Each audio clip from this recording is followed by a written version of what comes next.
To extra depth on ABC 7, the Favens family finally has gotten justice after their father was murdered nearly 6 years ago. Eduardo Garza Santillana was convicted of capital murder and aggravated assault with a deadly weapon on Thursday. He was sentenced to life in prison plus 40 years. And ABC 7 spoke with the victim's daughter, and our reporter Carrie Mannix joins us live now with her story. Carrie. Stephanie Paul, according to officials, Garza shot 2 men in July of 2018. One of them survived, but this man, 64-year-old Miguel Rivera, died. His family remembers him as a hardworking and loving man. Mike Rivera was the most humblest man that you could have ever met. He was a very caring, giving person amongst all. He always, helped people that were in need. One of the people Rivera's daughter said he helped was Eduardo Garza Santillana. Marlene Rivera says he was a troubled individual.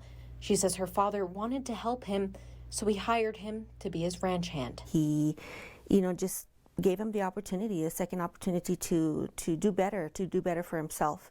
But I guess this individual, took a turn for the worse while he was over there. Marlene said her father fired Garza because he suspected Garza of stealing from him. 2 weeks later, on July 25th, witnesses said a man in a black ski mask shot Miguel Rivera and his ranch hand. The employee survived being shot in the neck, but Miguel Rivera was shot in the head. He later died. 7 months later, the El Paso County Sheriff's Office arrested Garza, but the Rivera's family nightmare was long from over. It took 5 years for Garza to be put on trial. It was like if a wound was reopened. To sit in that courtroom and listen to the testimonies, listen to everything in detail of what happened was very horrible. Marlene said for her, one of the most difficult parts was having to face Garza. Seeing the individual,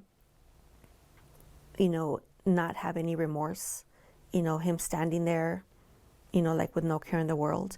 I looked at the individual and, I told him how we felt and how we felt and what he did to us, how it hurt us and how it affected us.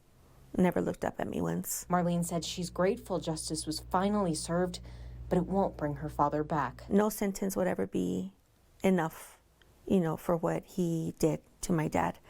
But that's just something that we're going to have to accept. Marlene said her family continues to share pictures and videos of Miguel with his grandkids. But most of all, they continue to teach them about his loving and giving character. She said that's how they're honoring him and keeping his memory alive. Reporting live from our studio, Carrie Mannix, ABC 7.